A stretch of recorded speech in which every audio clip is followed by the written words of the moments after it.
I'm Mickey Pellerano, and this is Time Lord TV, the show where we talk about astrology, occultism, and how they interface with art and culture.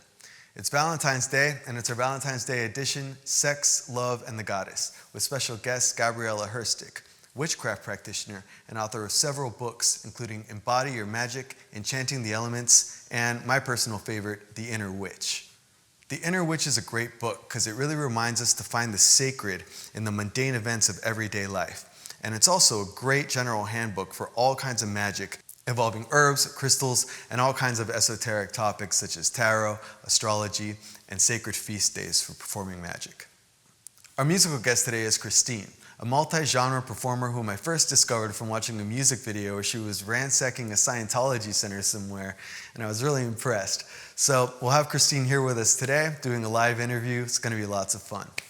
Today's program is brought to you by WYRD, a luxury alchemical lab creating botanical elixirs for the body and home.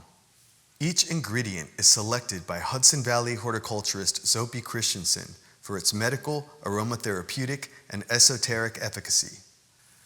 We'll be starting off the show as usual with the astrological forecast for the month, but first, a brief animated segment from our sponsor by artist Eric Leiser. Stick around, it's going to be a great show.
January 28th, full moon in Leo. The full moon in Leo illustrates the complicated tension between the idol and the outcast.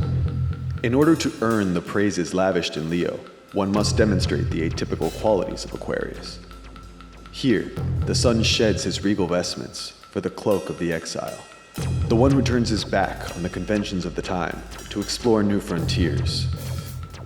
Saturn, planet of solitude, rejection, and refinement, reigns supreme in the unorthodox territory of Aquarius.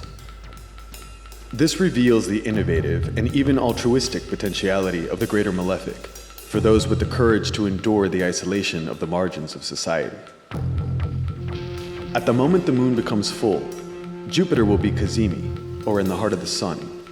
With such a privileged place, the mystical and philosophical thunderbolts of Jupiter are rife for specialization, should we choose to hone them. This moment marks the transition of the sun between the Five of Swords and the Six of Swords, the point at which defeat and deprivation give way to illumination and discovery. Meanwhile, the moon moves more swiftly from the Five of Wands to the Six of Wands, from the strife of competition to the laurels of victory. This tension is punctuated with a T-square to the moon and sun from the volatile energies of Mars and Uranus in the slow and stable territory of Taurus, making for stubborn opposition from the provinces of the status quo. In a society where the garish stage lights of Leo are so highly coveted, the lonely terrain of Aquarius may seem like a fate worse than death to some. Is there a place for the rebel or the outsider in a world where one's worth is determined by the breadth of their public appeal? In what ways has depth been sacrificed for the search for approbation? How has quality been downgraded for the sake of mass consumption? To those who are called to the work, we must endure the threat of opposition, rejection, and abandonment for the discovery of the untapped powers that are ours alone, and then to embody these precious gifts with the courage and charisma of Leo. If we rise victorious, yesterday's taboos may become tomorrow's trends, and the stone that the builders rejected may become the cornerstone. January 30th, Mercury retrograde station. The Aquarian drama of departure and return has a role for Mercury as well. The divine messenger has flown to his maximum elongation from the sun and must now contemplate his homecoming. What if the wandering hero returns to his land to find the treasures he has uncovered misunderstood or ridiculed? What if the world is not yet prepared for the messages he must convey? During his underworld journey, he will have to go in for some deep revisions. After making his inferior conjunction with the blinding truth of the sun, the waning moon will cleanse and sustain him. Venus will bestow her charms upon him, and Jupiter will reveal the secret equations of his success. But the square from Mars and Taurus will assure that these magical encounters will be as rigorous and exhausting as they are enlightening.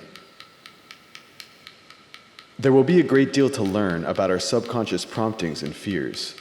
We should exercise patience when faced with minor frustrations. These are likely to dissipate quickly. And keep a cool head when passions are surging. Maintaining a dream diary during Mercury's retrograde can yield clues around where we need to break new ground. Magical and meditative practices can give us the grace and opportunity to incorporate our revelations with finesse. February 11th, New Moon in Aquarius. The new moon sees every visible planet in Aquarius with the exception of Mars, to whom they stand in superior square.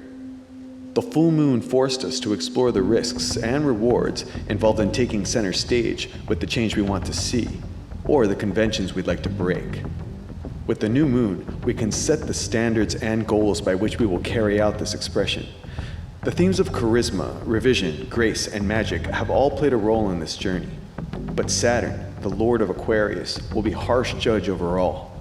Refinement, sacrifice, and hard work will all be rewarded in due measure, but there's no guarantee we'll make the cut.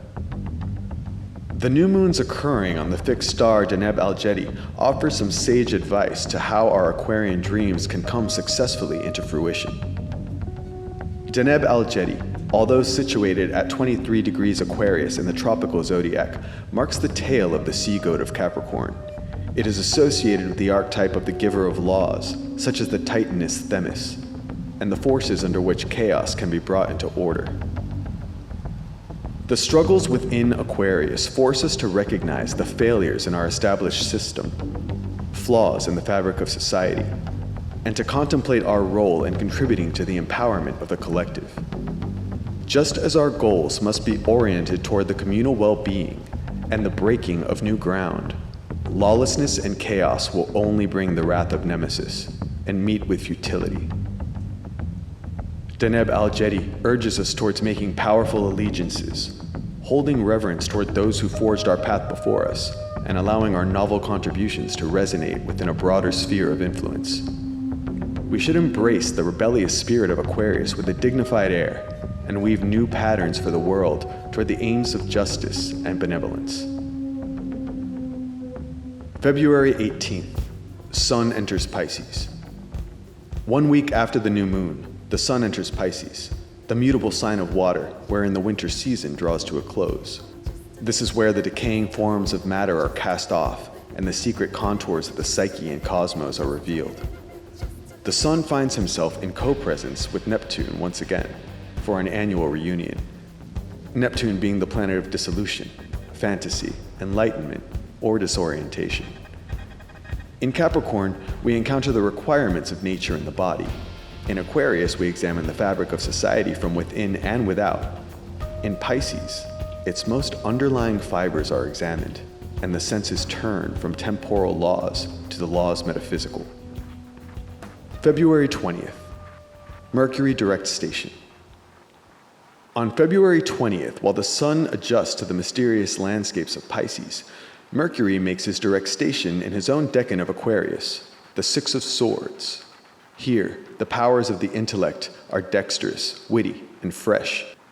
As he moves towards his third sequential conjunction with Jupiter, facts and figures will coalesce comfortably with ideals and abstractions, shifting our thoughts away from restrictions and toward optimism, discovery, and the esoteric.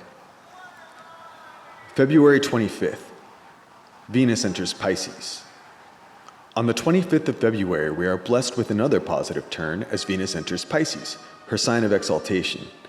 Though combust by the sun, it is our first experience of Venus in a sign where she holds essential dignity without affliction from malefics in a full year. Whatever house is encompassed by Pisces in your chart, there are treasures there, extending through the next year and a half. But during this week, before Mars enters Gemini, we can find respite from our Aquarian dilemmas in pleasure, poetry, camaraderie, creativity, and magic.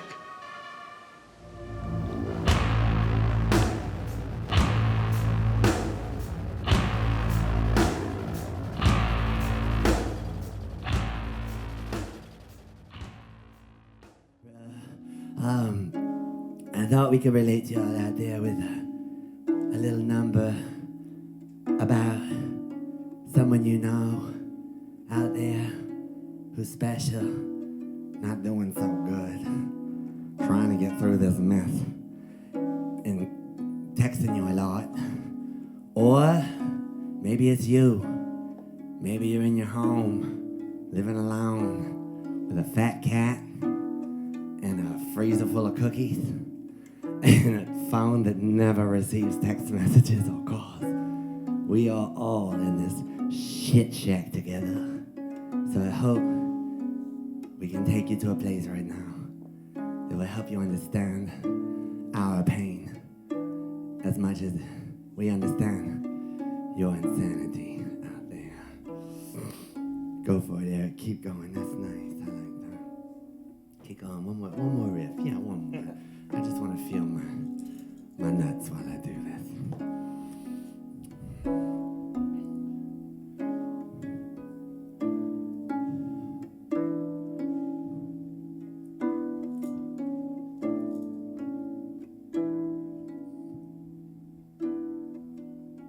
Gloria, you're always on the run now, running after somebody. You gotta get it somehow. I think you better slow down before you fucking blow. You're headed for a breakdown. Don't you fucking show it. Do you really not remember? Was it something that they said? All the voices in your head.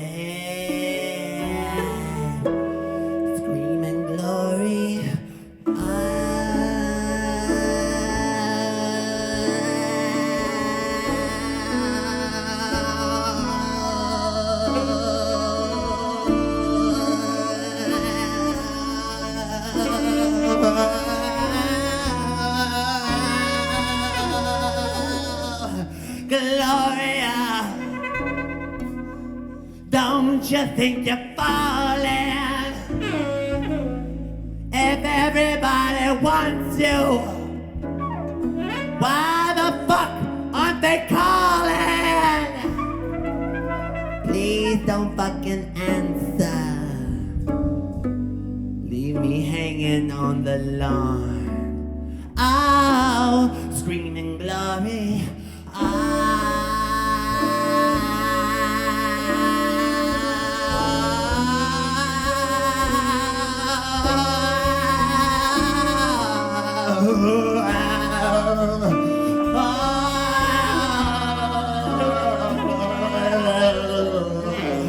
Gloria, how's it gonna go down? Will you fuck him on the main line? Or will you suck him on the rebound? Will you blow him for the money? Get the loving in the afternoon. Girl, your innocence is slipping away. don't believe it's coming back soon.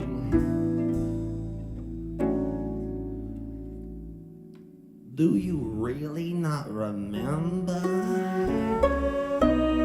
Was it something that they said? All the voices in your head screaming glory.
Was it something that they said? All the voices in your head screaming glory.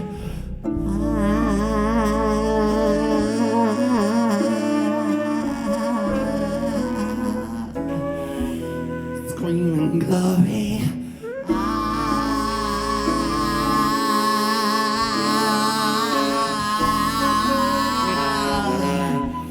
Screaming glory.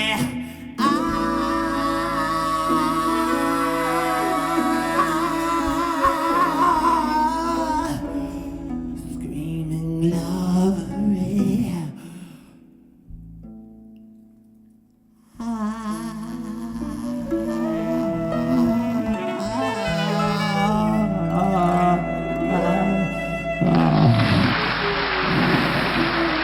Wow, Christeene. Hi, Nikki. Thanks so much for being here. Oh, thank you for having me in this fucked up place. It was such a great performance. When was that? We did that. That's the show. That's the show we did for Bowery Electric in the basement. And we performed that live stream for the public because everything's fucking closed. Right. So yeah, we're finding ways to infiltrate people's brains.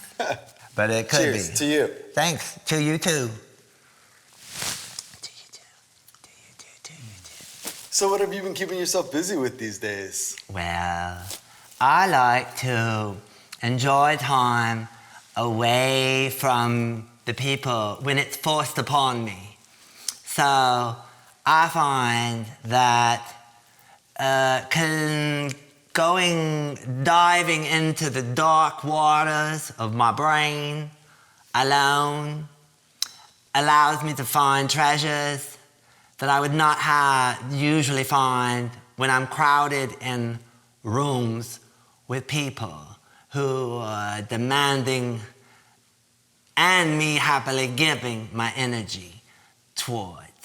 So the times now have been quiet and dangerously solo. And I like the danger of that and not knowing what the fuck will come out of the other end of this shithole that we're in. What's been dangerous about it? Well, when you're left alone by yourself, I don't know about you, but sometimes you have to start to break rules of self, nature, physicality, basically your whole structural belief sometimes. In a dark room, these things can happen. Yeah. That you have to start to really fall off the train track that you've been on for a while and start to, like I said, go deep sea water diving. Yeah, it's dangerous. Have you seen the creatures at the bottom of the ocean that live with no light? I have. They fucking look dangerous. I know. Well, kind of. They're pretty too. Yeah, they are beautiful and luminescent. But you know, this is the theme that goes along with the astrological sign of Pisces, right? The first decan, the first 10 degrees of Pisces are kind of like the unknown, right? Like kind of the mouth of the beast or the mouth of the jaws of Leviathan or whatever, right? And then you get into the second 10 degrees of Pisces and you kind of go into the depths with the jeweled net of Indra. And from there, you kind of retrieve all these gems and jewels. So this reminds me of kind of, you know, the imagery that you invoked when you described your journey during isolation and kind of what it went on like for you. Is that like they're going into the fish? Yeah. Like through his mouth, its mouth? Yeah. I don't mean to give the fish agenda of a male. Lord knows they've already fucked the world up enough. But you go into the fish's mouth, into their belly. Yeah, well, originally, right, the idea of entering the abyss is terrifying because you're first met with That's true. Yeah, like the jaws of the unknown, right? It's a very violent kind of a act, right, or kind of a disruptive act where you're forced into the darkness. But once you're down there and once you really like search down in the deeps, you come up with gold, right? This is where it surfaces out of. I mean, I've had similar experiences during isolation too, I must say. Yeah, Yeah. you know. Yeah. I can tell. Yeah, you think so? I think you would be someone to sit solo and get into trouble with yourself. Does it show? Yes, and yes, it does. I think everyone on the planet at this stage is indulging in very bad behavior due to our current circumstances, which is fabulous, I think. Well, you know, not fabulous that we are now forced to be with ourselves. And that is where I think the narratives of your fish talk come in, and they're very important because everyone's well will go dry very quickly because there's no more connection to rooms and the media machine, you know, that thing that like shoot and spit up beautiful child actors and things like that, little Tatum O'Neills and stuff. Bless her heart, I love her. She was married to John McEnroe. Did you know that? I did not know that. They had a child together. Wow. But that's another story. So the machine can only fill you with so much shit. And when you get solo, your ability to produce natural thought, self-aware thought of yourself, your well's gonna go dry because you're so plugged up to that machine. Right. So your fishy story, going back to a mythological state of mind or a storyteller state of mind. So yeah, I think it's good that you are in a very loud and powerful place right now to probably help a lot of poor fucks who are sitting around with their Nintendo up their butthole. Yeah, well, that's the danger, kind of, I feel like, you know, because in order to go into the depths, it requires a lot of courage, it requires... And time. For sure. Most people don't even have the time to do it because they gotta fucking work to make the money that the established government of this country won't give them. Yeah. So, fuck it. Like, I wish everyone had time to put your fishy story up their butt and not a Nintendo when they get home from work or a Netflix caca to go to bed to. But the sad thing is that everyone really doesn't have time, even in this madness, to self-reflect. Yeah, well, I think, you know, a lot of what we've learned is that the 40-hour work week, for example, doesn't allow people to, say, engage politically, really, with the world, right? And it doesn't allow people to engage spiritually with themselves either. So what we're learning is that like time and the luxury of time is what really allows these layers of depth to kind of be uncovered. Wouldn't you agree? Yeah, but whenever you said luxury of time, that kind of made me feel weird because like, what the fuck is time? They don't have the access time. Never do, because they're so busy. So time is their enemy. Right. The work clock, the care for your loud, stinky children clock, the my dog wants to go out clock. Right. But now we're talking about kind of the absence of those structures of time, right? See, this is the fucking host. See, you put the tip in. No. Now you gotta take it out. This is not a metaphysical question. This is not a metaphysical topic. I don't even know what that means. It's just about what we're saying about how, for some people, the excess time or their relationship to time would kind of be somehow a prison or a pain for them. But would you say that maybe that's because of their susceptibility to distraction?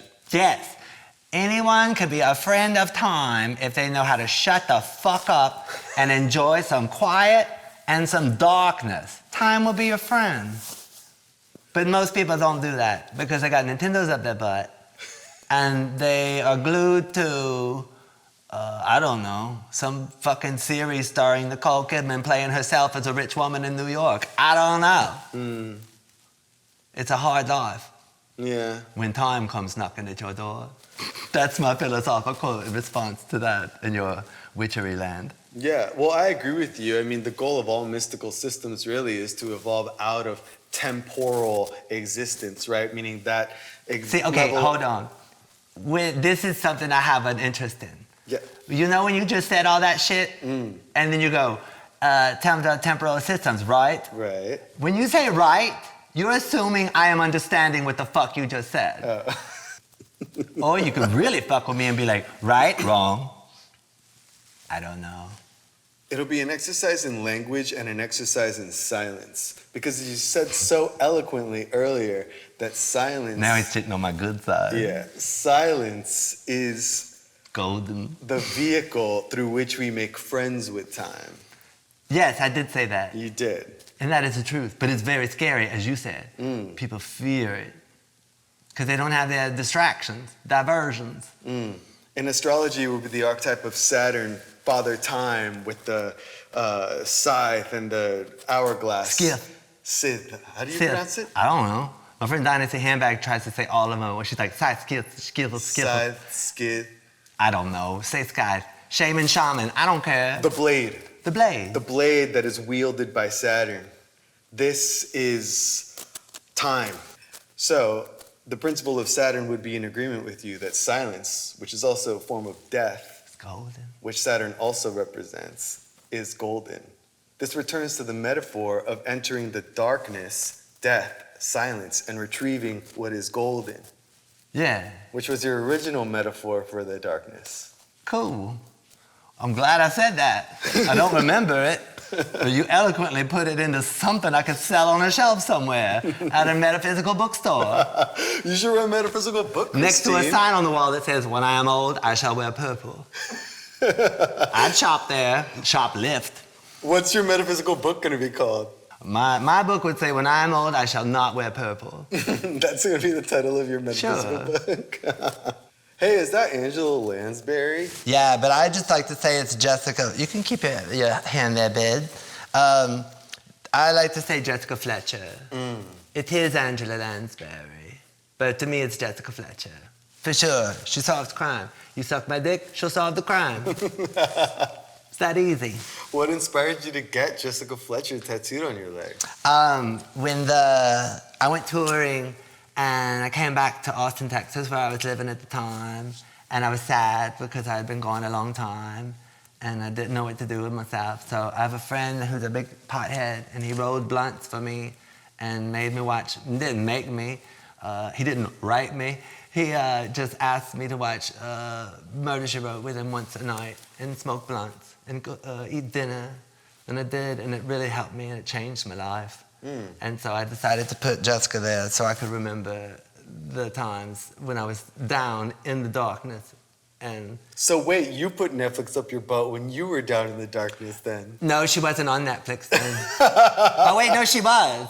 She was on Netflix, and then when people got wise to her being so fucking badass, they took her off of Netflix. Okay, so sometimes Netflix can be okay in the darkness. Hey, sometimes it can actually be really healing. Well, yeah, sure. Yeah. It's like a drug. Just don't do too much. So what do you have coming up next, Christeene? Hell, after this, I don't know. I think my career's over. I'm just fucking with you. That's called throwing nuggets under your carriage. It frightens the horses. Like I said, I'm in the darkness and I'm fishing. I have music I want to make, and I was saying, I believe this. Many entertainers and people of the arts or of the mystical realms of story and narrative, that it's many of us have an obligation or a duty to use this time to create. I don't want to use the word content, to create gifts or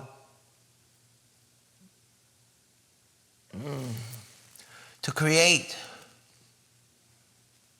I think gifts is a beautiful word. Gifts. Yeah, I think we should replace the word content with gifts. Yeah, whatever store that you have inside of you to fashion and make gifts that only you can, to be waiting for all of these people who are coming out of the dark. They're trapped. We're all in the dark together. It's a very incredible phenomena that we're all in, is that everyone on the planet is in the same darkness.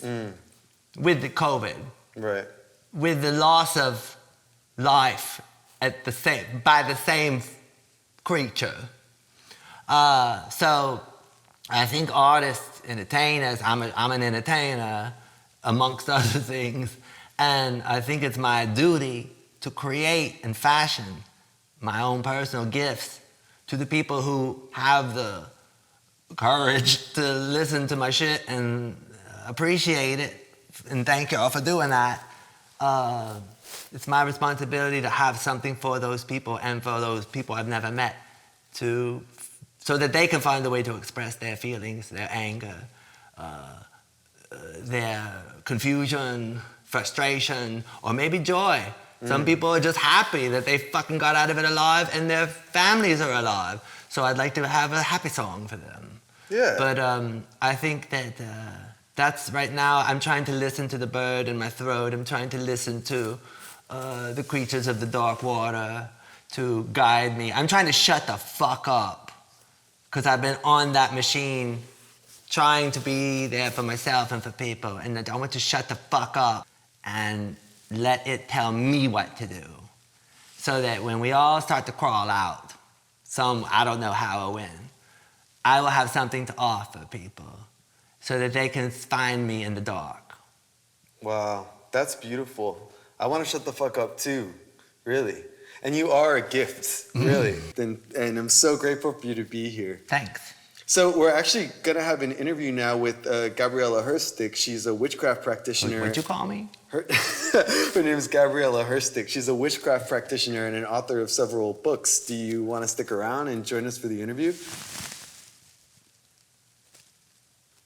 Yes, we would love to. We'd love to have you. That is going to be fantastic. Okay. All right, stick around. We'll be right back with Gabriela Herstik joining us from Los Angeles. Right? So, welcome back to our Valentine's Day edition of Time Lord TV. And with us is Gabriela Herstik, live via satellite from Los Angeles, California, author of one of my favorite recent reads, The Inner Witch. Love this book, Gabriela. It's such a beautiful job. Thank you so much. I really appreciate that compliment.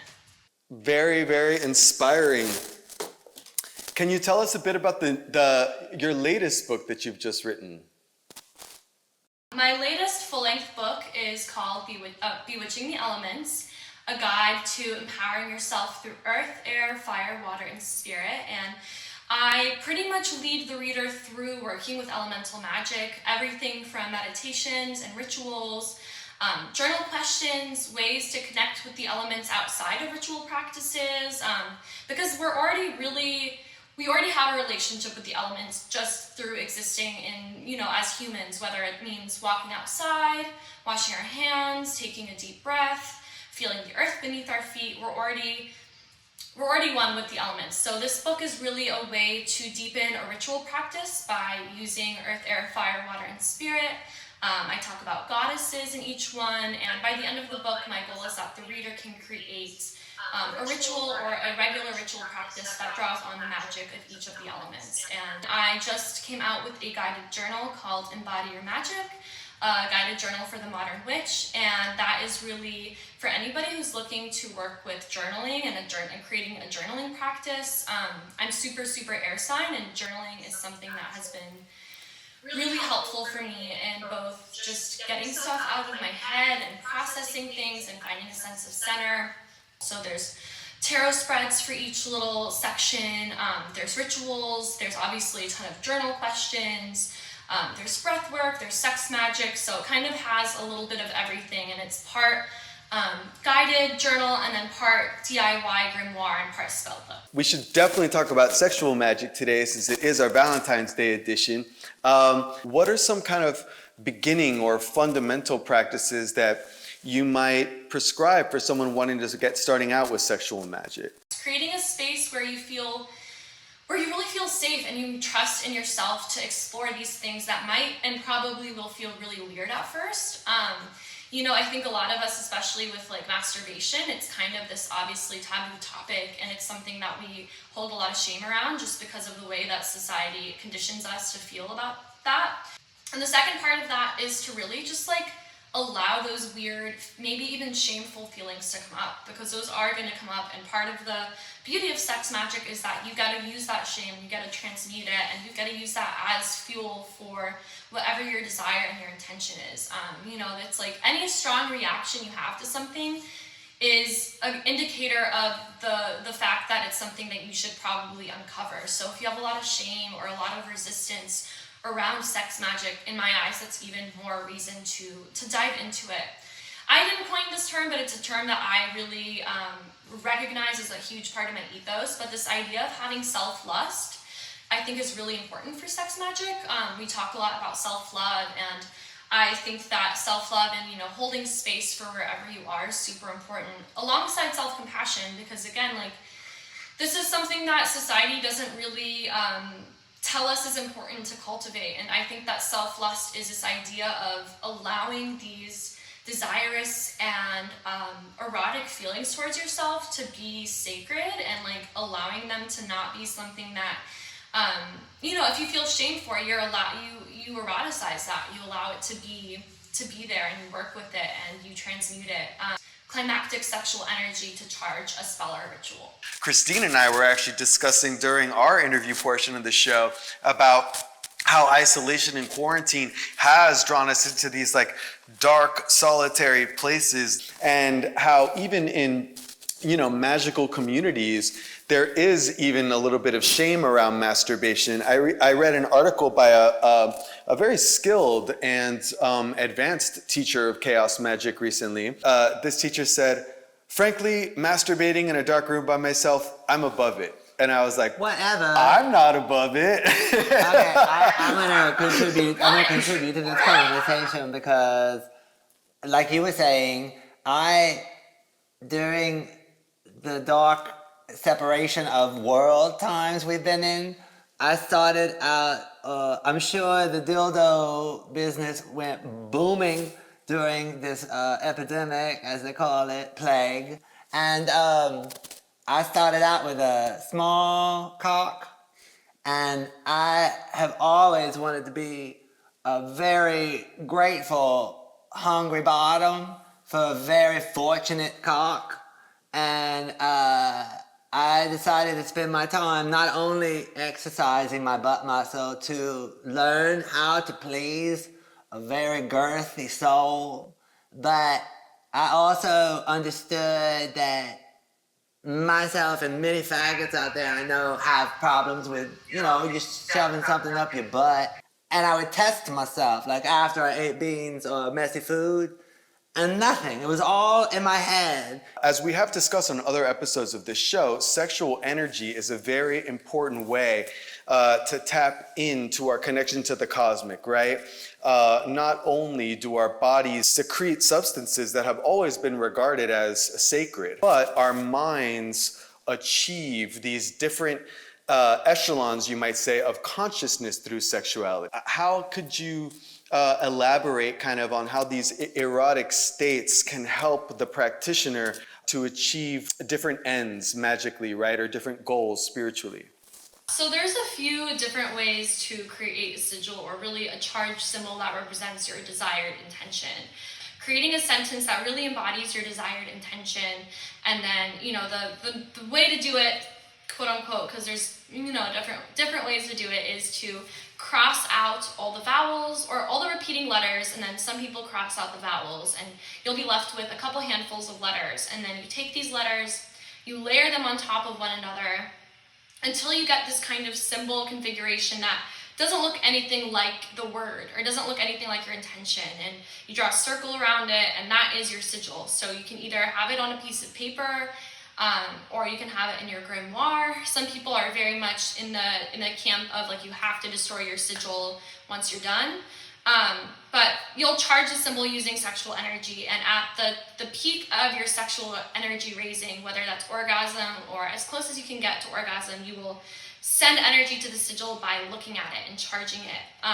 Once the sigil has been cast, should the magician forget about one's intention? Because do they not want their intention to be interfered with by lust of result? This also coincides with the idea of goddess. In astrology, the moon in our chart represents that aspect of us which is more psychosomatic or perhaps subconscious, right? Then traditionally the solar aspect of our chart designates how we select, and the moon designates how one collects. So we're dealing with that aspect of our psyche that extends beyond the ego and is connected to all things. This is a very interesting manifestation of how sexual magic or sexual energy engages with goddess consciousness, right? Even if we're not invoking a specific deity. Has sexual energy been useful to you in your working with goddess magic and your invocations of different goddess energies?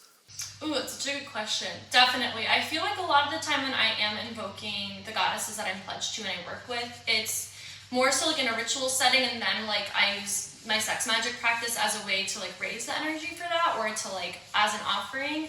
I really like to think of invoking less as like forcing like this goddess that's way bigger than I am into like my small body, and more of like raising my own energy, my own soul, my own consciousness and awareness into this goddess head, if you will. Like I kind of visualize, instead of drawing down into my body, that I am being drawn into the consciousness of goddess. That was what really connected me to, especially to Venus, who's behind me, was this realization that my sexual energy could be an offering and a way to connect with her. Also, in my experiences of planetary magic and how we're instructed through ancient texts such as the Picatrix, when we're working with deities or planetary energies such as Venus, we are meant to make ourselves elegant in some way, right? Sort of like dress up, be sure that we're clean so that our physicalities can be a better receptacle for this goddess energy, right? So that She's never visiting me. Why not? Because I don't brush my hair or clean my teeth too much for Venus. Do you think there are other iterations of Venus or iterations of goddess that might be more suitable to Christeene, for example, who has more of this like scorpionic kind of energy, perhaps? Oh, absolutely. I mean, I think it's important to remember that most goddesses of love are also goddesses of war, Venus included, but like definitely Babylon, or a goddess like Inanna or Ishtar, who is like a goddess of prostitution or sex work rather, a goddess of war.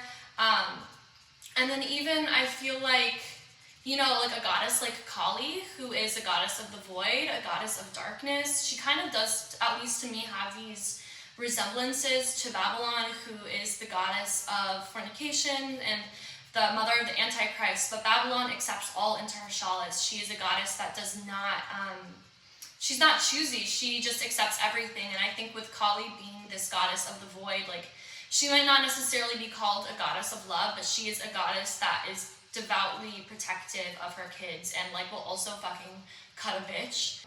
This isn't something that I discuss too often because I'm saving a lot of the juicy details for my next book, which is on goddesses, but I think that because goddesses are fractals of the great goddess or fractals of this numinous being that we don't really have words for, that they contain all the multitudes that are available to us. And just like humans we have our light, our shadow. I believe that every goddess has the capability of also being a dark goddess, because goddesses also have shadows, and they have this, this ability to transcend dualities. So I think that even if you are, more punk or dirty or don't really give a fuck about cleanliness or what's societally acceptable, that these goddesses of love will still accept you. And through the work mostly of Phil Hine and his books on chaos magic, they equated the idea of chaos with goddess figures such as Kali, right? These kind of infinite, almost like great mother figures that could be both destructive and protective. Your book that's coming up is kind of exploring this gamut, right? This broad pantheon that is invoked by the simple name goddess that is really rather all-encompassing. Absolutely, and I totally believe that, chaos preceded creation. Like, that is where that preceded order, and I'm very inspired by chaos. Even though I wouldn't label myself a chaos magician, there's definitely pieces of that practice that are very important to me, and I definitely think that, there's space for the chaotic and the controlled, as there is for the sacred and profane.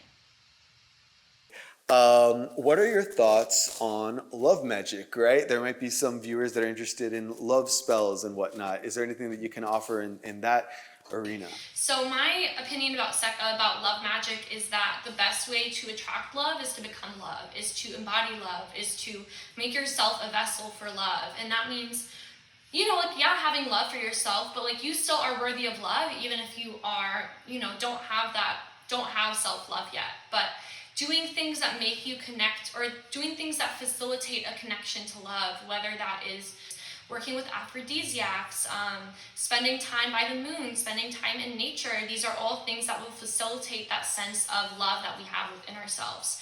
And by embodying love, and by connecting to love, and by practicing self-love, and doing spells that come from that place, then instead of a magnet that is, maybe tuned to a specific thing that's only going to attract one thing, then you become a magnet that attracts all different forms of love.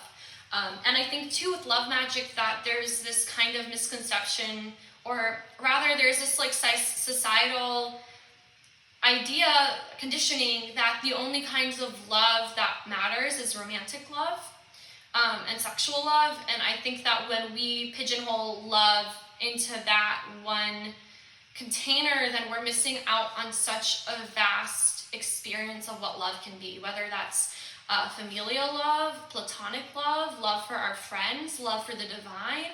I think that the more that we become love, then we are able to open our eyes to see the way that love is already a part of our life. I remember back in March, there was a good Venus election when Venus was in Pisces last year, and it was kind of thrown together because I wanted to meet the election. I had this rose quartz, which you talk about a lot in your book, and I was charging it, and I was like, all right, Venus, and I thought about intention. I was like, honestly, I have no intention. How could I possibly ask for more? My life is so full of love and so full of beauty. And, I felt more in the presence of this goddess through just being like, whoa, like realizing how all pervasive this power really is in my life. And, I think just the night before I had been to the opera with Bed Tundy, who I think is sleeping back over there. But we'd been to see the Flying Dutchman the night before, and it was this grandiose experience at the Metropolitan Opera. And I was like, I can't imagine someone's life more full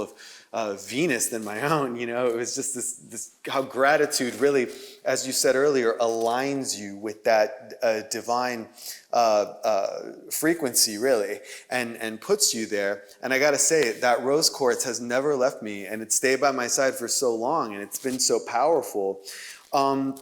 But aphrodisiacs is something you mentioned, and this is an interesting topic because they can really have different results, right? Like I've noticed burdock has this really kind of like masculine, phallic, like hairy vibe, right? And jasmine has this like softer, pretty, more elegant vibe, right? Like what are some of your favorite aphrodisiacs to work with, and what kind of results have you gathered from these? Yeah, so I feel like my go-to is always rose. Like I just love working with rose, just like fresh roses in general. I am still pretty new on like consistently working with aphrodisiacs as like a relationship, more so than just something that I will go to one-on-one. So right now I'm in like 2 weeks out of at least a month of daily ritual or daily communion with Damiana, which is one of my favorite plants to work with. I love Damiana. It's really like nurturing and warm, but also very opening, very sultry. I am not really smoking anymore, but when I was smoking pretty regularly, one of my favorite ways to work with aphrodisiacs was to smoke them. So I would blend some Damiana and some rose up into a joint and smoke it, and I felt like I just already, like, I feel like weed is an aphrodisiac. It's definitely one of my favorites to work with, and it's one that really helps me be present in my sexual energy. And obviously it's like anything, finding the right dosage, you know, takes some time, some practice, but the ritual of smoking and of, you know, rolling a joint and of having this very intimate experience with it as it grazes my lips, combined with this intentional usage of roses and Damiana, and even some lavender, was really, it's like very, it just really helped me connect to my heart. And I feel like aphrodisiacs, not only obviously, you know, they help blood flow and they increase the blood flow to genitals, which is like a big part of why, you know, we experience a heightened level of pleasure with them. But it's also just like, I think that any ritual that helps you become more present and more cognizant of whatever you're experiencing is going to make the experience that follows more pleasurable, because you're present and you're grateful for it. Presence, I think, is the word that you really nailed it with, you know? I know it's a bit under wraps, so you don't want to give too much away, but Can you give us a little bit of a preview of what we can expect from this goddess book you have? Absolutely. So my intention with this is both to share about different goddesses around the world, to share their mythology, and also to show the huge overlap that is in so many of these different mythologies, from different pantheons and different cultures. So there's that aspect where there is this element of, like, you know, research and all of that stuff that goes into sharing these different goddesses. But there's also this whole, a big part of it is how to work with goddesses, how to create a devotional practice with goddesses, how to create rituals and spells, how to invoke goddesses, how to create long-form devotionals with goddesses, and then also how to connect with the goddess within yourself. Because to me, goddess it's not determined by body, it's not determined by biology, it's not determined by gender expression. It is an energy like anything else. It's a vibration that we all have access to and that we all can connect with. And it's really important for me that people who are trans, people who are non-binary, people, you know, men, women, whatever it is, are able to see themselves in this book and to be able to connect with the book. So the first chapter is really about what the goddess is, how the goddess religion is the oldest religion in the world, how all of our ancestors worshipped the goddess, and I talk about what that means and how to start kind of creating, cultivating that relationship. So I talk a little bit about the mythology and history of the goddess. The second chapter is about the goddess as the earth, because so many different cultures and religions and even pagan movements worship the Mother Earth as goddess. I talk about goddesses of protection and healing. The next chapter is on goddesses of love. There's a chapter on dark goddesses, and then a chapter on finding the goddess within. And then the last chapter is ritual and magic and creating a relationship with the goddess, because I really do think it's a relationship. Because what do you do to create a relationship with a friend? You make space for them, you take time for them, you give and you take. You have to show that you are, it's devoted, it's a two-way street. And I really do think that, like the goddess will share that energy with you. If you are devoted to her and if you do show up with respect and reverence and love and gratitude, you will feel it and you will create a personal relationship. So I really want, there's so many books about different goddesses and there's plenty of books about how to work with goddesses, but it felt really important for me to share magic and to share myth. So that's the intention. My intention is that everybody who approaches the book leaves it with the tools and the confidence and the reverence they need to create a goddess-based practice.